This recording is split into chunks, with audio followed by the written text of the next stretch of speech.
কল্পনা করুন, এক সকালে ঘুম থেকে উঠে দেখলেন আপনার শহরটা আর দেখা যাচ্ছে না।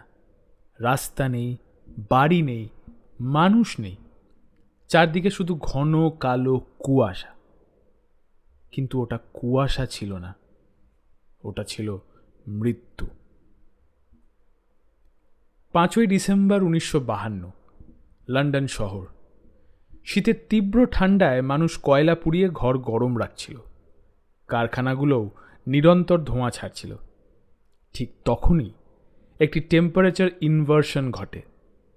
সাধারণত ধোঁয়া ওপরে উঠে বাতাসে ছড়িয়ে যায়, কিন্তু সেই দিন উপরে থাকা উষ্ণ বাতাস নিচের ঠান্ডা বাতাসকে আটকে দেয়। ফলে সব বিষাক্ত ধোঁয়া শহরের ওপরেই জমে থাকতে শুরু করে। ধীরে ধীরে লন্ডন ঢেকে যায় এক অদ্ভুত কালো ধোঁয়ায়।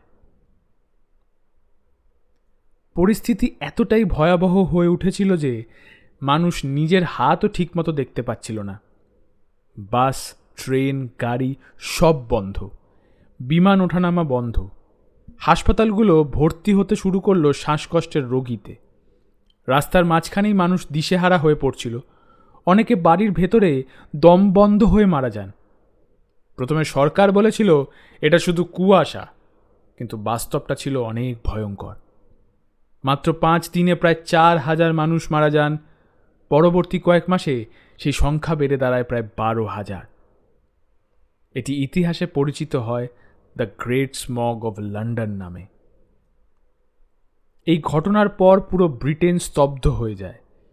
প্রশ্ন উঠতে শুরু করে, একটি শহর নিজের ধোঁয়াতেই কিভাবে মৃত্যুর শহরে পরিণত হলো? অবশেষে 1956 সালে ব্রিটিশ সরকার পাশ করে ক্লিন এয়ার অ্যাক্ট।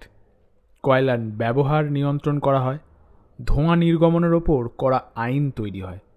আর এই ঘটনায় পৃথিবীর বিভিন্ন দেশে আধুনিক এয়ার পলিউশন লস তৈরির অনুপ্রেরণা হয়ে ওঠে।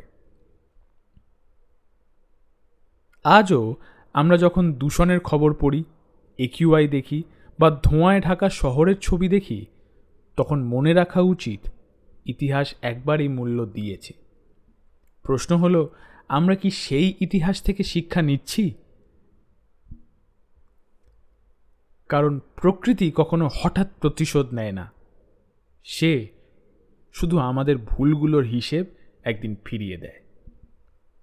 জানার মধ্যে অজানা উইথ দীপের 18তম এপিসোড আজ এইটুকুই। ভালো লাগলে ফেসবুক ও ইনস্টাগ্রামে আমাদের চ্যানেলটিকে ফলো করুন, আর ইউটিউবে এই চ্যানেলটিকে সাবস্ক্রাইব করুন। আমি দীপ আবার ফিরব ইতিহাসের এমনই এক অজানা গল্প নিয়ে।